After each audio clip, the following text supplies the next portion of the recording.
kaya sila, Ina?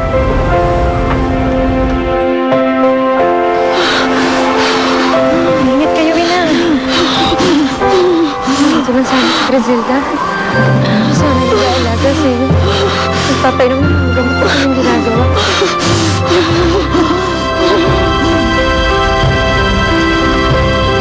Ibig mo sabihin, hindi na tayo aalis kina Lola Tisay? Hindi ba't may sakit si Lola? Hindi ko naman siya maaaring iwan hanggat hindi pa siya gumagaling.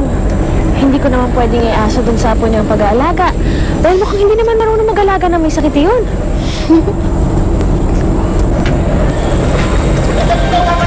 Chik-chik.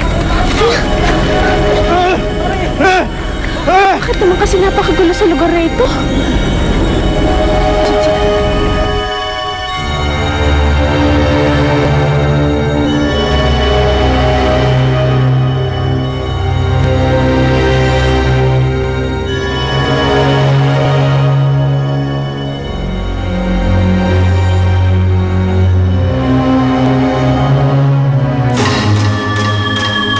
No, I'm not busy.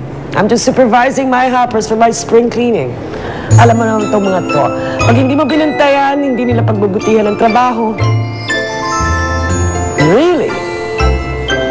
Bumagsak ang quarter sales nila. Bad news for them, good news for us. Of course, I'll tell Fernando. Thank you, darling. Hindi na kayo, ha?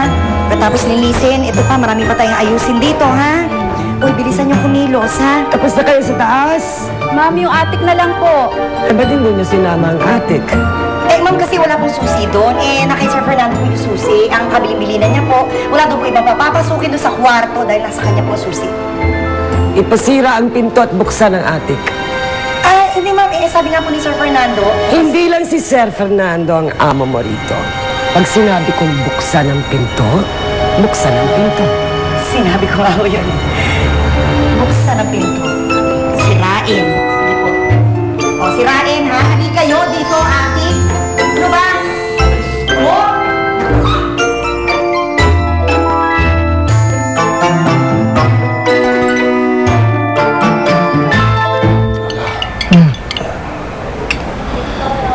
Galing na ako.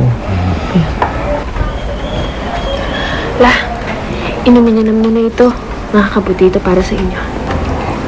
Ano? Ano ba kasi yan, ha? Baka kung mapano pa si Lola niyan. Huwag kang mag-alala. Yung lason ay para sa iyo talaga.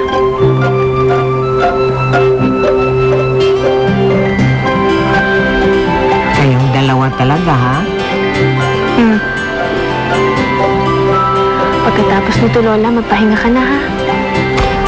Opo.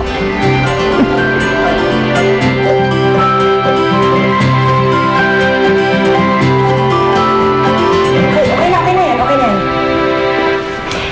Ito po, ma'am. Ito po. Ikaw.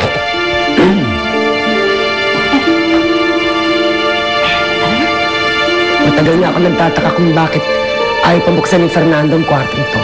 Naku, eh, may mga gamit pa po siya dyan, ma'am, eh.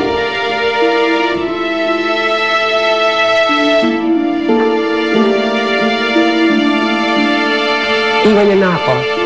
Ah, sige po.